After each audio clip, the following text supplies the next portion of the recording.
PS परिहार channel में आपका स्वागत है। सुबह की इस वीडियो में ऐसी सूचनाएं होती हैं जो विभिन्न समाचार पत्रों पर छाई हुई होती हैं और विद्यार्थियों के लिए आवश्यक होती हैं। तो आइए शुरू करते हैं और देख लेते हैं कि आज के समाचार पत्रों में विद्यार्थी जीवन से संबंधित कौन कौन सी सूचनाएं। तो वीडियो को जल्दी से लाइक कर दें, शेयर कर दें और जिन छात्रों ने चैनल को अभी भी सब्सक्राइब न किया हो तो जल्दी से सब्सक्राइब कर लें ताकि आप लोगों को इसी प्रकार की ऑथेंटिक अपडेट सबसे पहले मिल।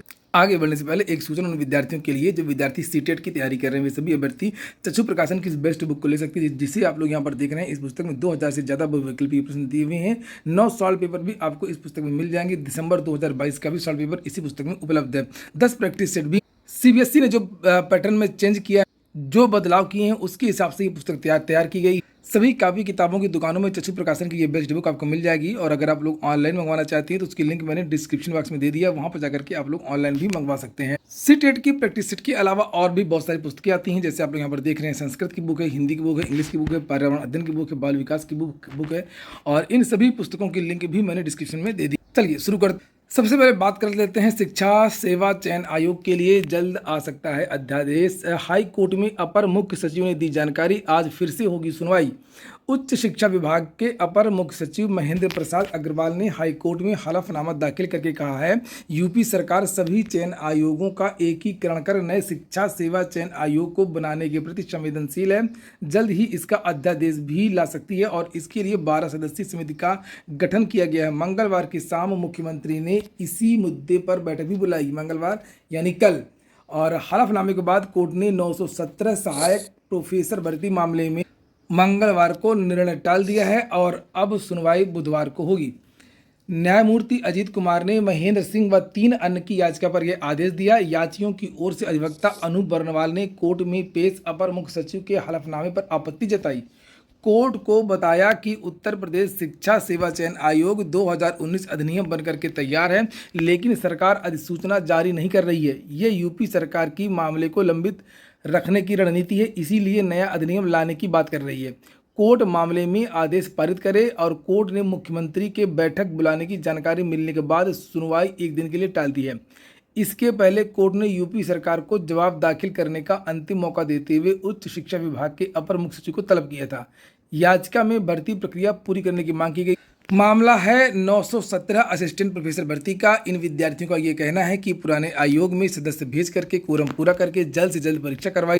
वहीं पर सरकार का दावा है कि बहुत जल्दी शिक्षा सेवा चयन आयोग का गठन होगा और परीक्षा वहीं से होगी। भर्ती की जो प्रक्रिया वहीं से आगे बढ़ेगी, क्योंकि प्रदेश में अब सभी शिक्षक भर्तियां, चाहे वो बेसिक की हो, माध्यमिक की हो या उच्चतर की हो, ये नए शिक्षा सेवा चयन आयोग से ही होंगी। हालांकि अभी इस आयोग का गठन नहीं हुआ।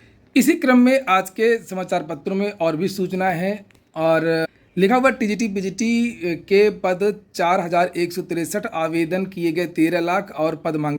दैनिक जागरण की सूचना है और प्रशिक्षित स्नातक शिक्षक टीजीटी व प्रवक्ता समग्र पीजीटी 2022 में भर्ती के लिए 4163 पदों के सापेक्ष करीब 13 लाख आवेदन ऑनलाइन प्राप्त हुए हैं।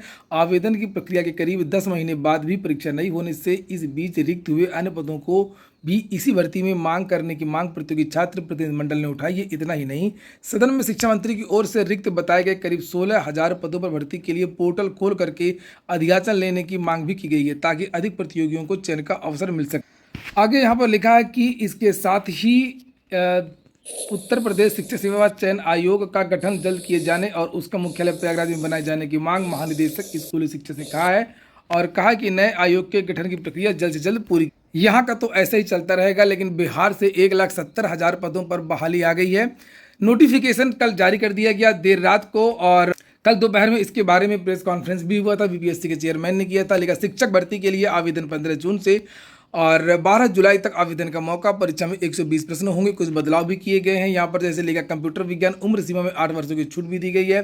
कंप्यूटर विज्ञान के अभ्यर्थियों के लिए उम्र सीमा में 8 वर्षों की छूट दी जाएगी। शिक्षा विभाग ने मंगलवार को इस संबंध में अधिसूचना जारी कर दी और इसके तहत नियमावली के लागू होने से पहले STET 2021 की पात्रता परीक्षा में उत्तीर्ण होने वाले कंप्यूटर विज्ञान के शिक्षकों को इस नियमावली के लागू होने के पश्चात नियुक्ति में पहली बार अधिकतम आयु सीमा में छूट दी जाएगी।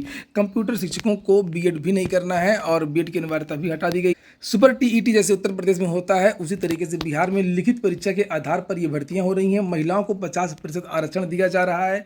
आयोग के अध्यक्ष ने कहा कि मुख्य परीक्षा का पेपर 1 9वीं से 10वीं और पेपर 2 11वीं से 12वीं के लिए में अब 150 की जगह 120 प्रश्न पूछे जाएंगे। 80 जो प्रश्न होंगे वो सब्जेक्ट के होंगे और 40 प्रश्न जो होंगे वो समान अध्ययन के होंगे। परीक्षाओं की तारीखों का ऐलान भी कर दिया है और ये भी कहा कि परीक्षा खत्म होने के 2-3 माह में रिजल्ट भी जारी कर दिया जाए। और यहाँ पर देखिए महिलाओं के बारे में ये देखिए लिखा 50% रिजर्वेशन। आपके मन में आ रहा होगा कि दूसरे राज्यों के विद्यार्थी आवेदन कर पाएंगे कि नहीं कर पाएंगे, तो इसके बारे में बीपीएससी की तरफ से पहले ही जानकारी दे दी गई थी कि दूसरे राज्यों के जो विद्यार्थी हैं वो आवेदन नहीं कर पाएंगे। हालांकि विद्यार्थी कोर्ट जा रहे हैं उत्तर प्रदेश के, और यहाँ पर देखिए लिखा हुआ है कि देखिए ये जो नोटिफिकेशन बिहार का जारी हुआ है 1,70,000 पदों पर भर्ती के लिए, लिखा है कि भारत का नागरिक हो एवं बिहार राज्य का स्थायी निवासी हो। तो इसी को विद्यार्थी चैलेंज देंगे। विद्यार्थियों ने पहले ही रणनीति बना ली थी, लेकिन नोटिफिकेशन का इंतजार था कि नोटिफिकेशन जारी होगा तो मामला कोर्ट में जो पक्ष है कोर्ट में मजबूत हो जाएगा। बिहार शिक्षक भर्ती में बीएड को अलाउ किया है, आप लोग यहाँ पर देख सकते हैं। ये देखिए लिखा हुआ है कक्षा 1 से 5 तक के लिए। ये देखिए ये लिखा है। अगली सूचना आंगनवाड़ी भर्ती की है। सहायिका से भरे जाएंगे आंगनवाड़ी के 50% पद। आंगनवाड़ी व सहायिका भर्ती के लिए नया शासनादेश जारी किया गया है। इसमें आंगनवाड़ी सहायिका की शैक्षिक योग्यता अब इंटरमीडिएट व उसके समकक्ष न्यूनतम आयु 18 और अधिकतम 35 वर्ष होगी। 62 वर्ष की आयु होते ही उनकी मानदेय आधारित सेवाएं स्वतः समाप्त हो जाएंगी।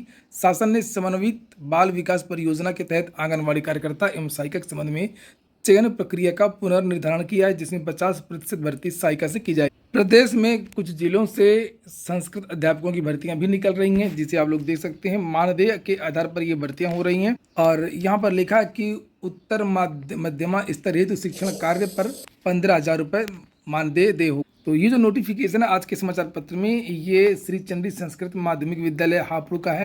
अगली सूचना है यूपीपीएससी की। चिकित्सा अधिकारी ग्रेड 2 के 90% पद खाली रह गए, कल परिणाम घोषित किया गया है। और लिखा है कि पीडियाट्रिशियन के 418 पदों पर सीधी भर्ती का रिजल्ट मंगलवार को जारी किया गया। इसमें 90% पद अभ्यर्थी न मिलने के कारण खाली रह गए हैं। इन पदों पर भर्ती के लिए 24, 25 एवं 26 मई को हुए इंटरव्यू के आधार पर 44 अभ्यर्थियों को चयनित घोषित किया गया है। और वहीं पर प्रवक्ता कम्युनिटी मेडिसिन का भी परिणाम जारी किया गया है। एपीओ भर्ती 2022 का इंटरव्यू 12 जून से होगा। इसका पूरा विस्तृत कार्यक्रम भी जारी कर दिया गया है। 69 पदों पर भर्ती के लिए मुख्य परीक्षा में 220 अभ्यर्थियों को सफल घोषित किया गया है। एपीओ की बात हो रही है। आज तंबाकू निषेध दिवस है, उसके बारे में भी बहुत सारी यहाँ पर विज्ञप्ति हैं, सूचनाएं हैं, चेतावनियां हैं। 31 मई 2023 कुछ महत्वपूर्ण चीज़ें हैं जो प्रत्येक विद्यार्थी को जानना चाहिए, जैसे धूम्रपान छोड़ने के 20 मिनट बाद रक्तचाप हृदय गति सामान्य हो जाती है। 24 घंटे के बाद में कार्बन मोनोऑक्साइड जो जहरीली गैस है वह शरीर से बाहर निकल जाती है। धूम्रपान छोड़ने के 72 घंटे बाद सांस लेना आसान हो जाता है। धूम्रपान छोड़ने के 2-3 हफ्तों बाद रक्त संचार में सुधार आ जाता है। धूम्रपान छोड़ने के 3 से 9 माह में 10% अधिक क्षमता से कार्य करने लगते हैं फेफड़े और अंगों में रक्त प्रवाह बढ़ जाता है। धूम्रपान छोड़ने के 12 से 60 माह बाद हृदय रोगों का जोखिम आधा हो जाता है।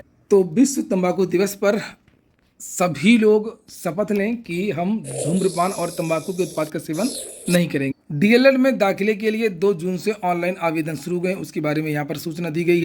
आईडीबीआई बैंक से एक और वैकेंसी आई है 136 पदों पर स्पेशलिस्ट कैडर ऑफिसर की है, जिसे आप लोग यहाँ पर देख सकते हैं। और ये वेबसाइट है idbibank.in। 15 जून के पहले आप लोग आवेदन कर सकते हैं। तेलंगाना पीसीएस की परीक्षा में चैट जीपीटी से नकल हुई है। परीक्षा शुरू होने के 10 मिनट बाद ही व्हाट्सएप के जरिए पेपर भी लीक हो गया है।